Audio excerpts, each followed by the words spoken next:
जय शिवराय. गेल्या वेळेस पाठीमाग मराठा आरक्षण विषयावर लाईव्ह येऊन नाही मला तर वर्ष ते 2 वर्ष झालेले आहेत. आता नाईट ड्युटीला आलोय कंपनीमध्ये. रात्री बी नाईट ड्युटी केली ती. आज झोप झालेली नाही. दुपारी तोळापूरला वगैरे जाऊन आलोय. बाकीची पण कामं चालू होती.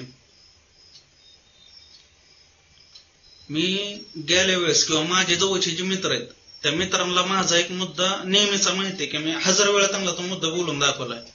आणि ते मुद्दा म्हणजे एक गोष्ट आहे छोटीशी श्रीलंकेची, की ज्या टायमाला भारतामध्ये इंग्रज आलेले होते त्या टायमाला इंग्रज हे श्रीलंकेमध्ये सुद्धा खालच्या साईडला होते.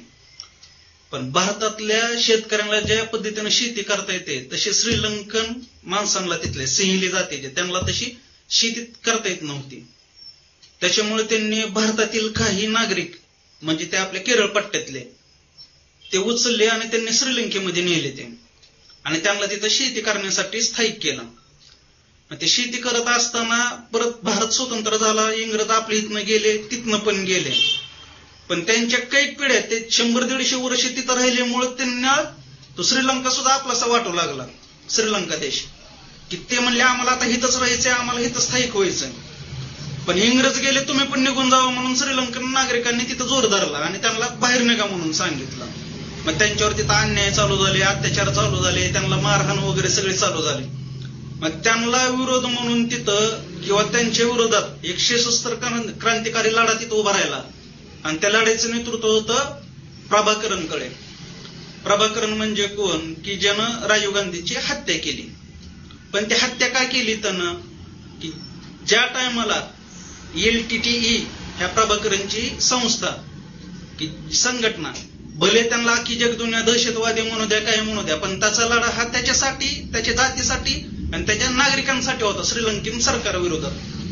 तर त्यानं त्या टायमाला सांगितलं, राजीव गांधींना सुद्धा त्यानं विनंती केली की भारतीय सेना तुम्ही श्रीलंकेमध्ये पाठवू नका शांती सेना म्हणून.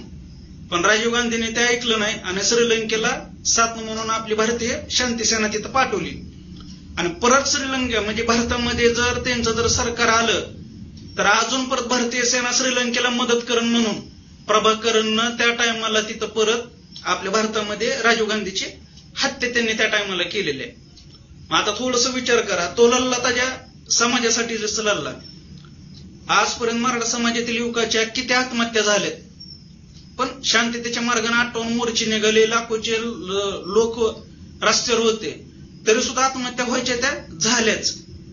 पण त्या टायमाला त्या लाखोंच्या निघणाऱ्या मोर्चांना एकही चेहरा नव्हता, एकही नेता नव्हता.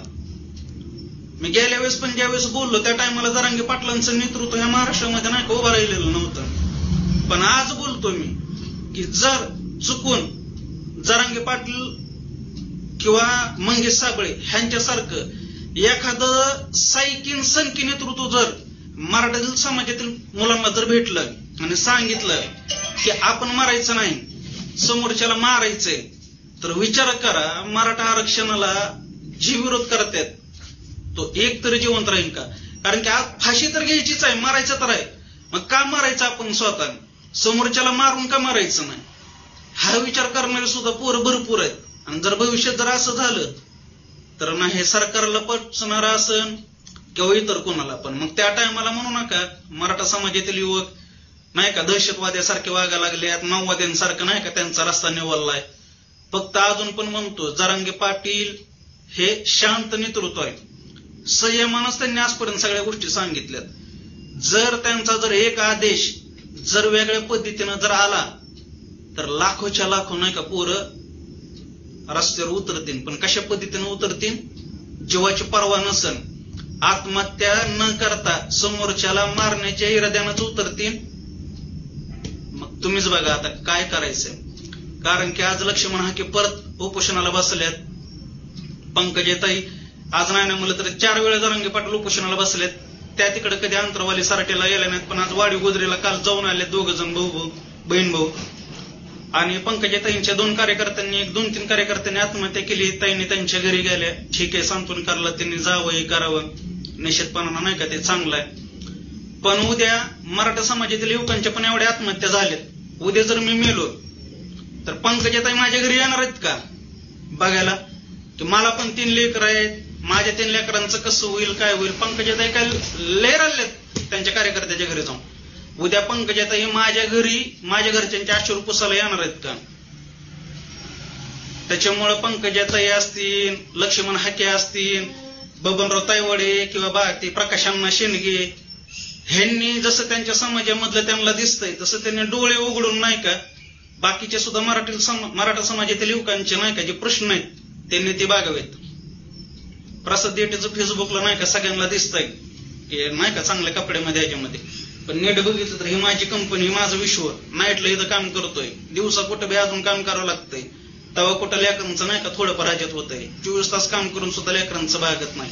आणि माझीच व्यथा नाही, सगळ्यांची व्यथा आहे. कित्येक जण अशी पोर आहेत माझ्या मित्र कंपनीमध्ये, काय फक्त मराठा समाजातीलच नाहीत, सगळ्या 18 पगड जातीचे मित्र आहेत. आणि प्रत्येकाला माहिती की नाही का की त्यांच्या आसपासच्या मित्रांचं काय अवस्था आहे. ते खाली ओबीसी बांधव असेल, मराठा बांधव असेल, एकमेकाविषयी मनामध्ये काहीच कटुता नाही. बीडचा प्रश्न जर तिथं असेल तर ते राजकीय ह्याच्यामुळे उद्भवले. पण बीड सोडून अजून जर कुठे गेलं तर गावगाड्यामध्ये मराठा समाज आणि इतर बाकीचा समाज हा खांद्याला खांदा लावून दिसन तुम्हाला. त्याच्यामुळे विरोध करणाऱ्यांनी सुद्धा नाही का थोडासा अभ्यास समाजामध्ये त्यांनी फक्त इतर वाड्या वस्त्यांमध्ये न फिरता बाकीच्या ठिकाणी सुद्धा फिरावं. खरंच मराठा समाजातील युवकांच्या नाही का अडी अडचणी समजून घ्यायचा प्रयत्न करावा. आणि जे काय आत्ता लाईव्ह बघायला आले त्यांनी अजून एकदा विनंती की मागापासून जे मी सुरुवातीपासून जे बोललोय ते थोडंसं बघावं. सुमित भैया खास करून तुम्हाला विनंती आहे, बघा एकदा लाईव्ह पूर्ण. जय शिवराय.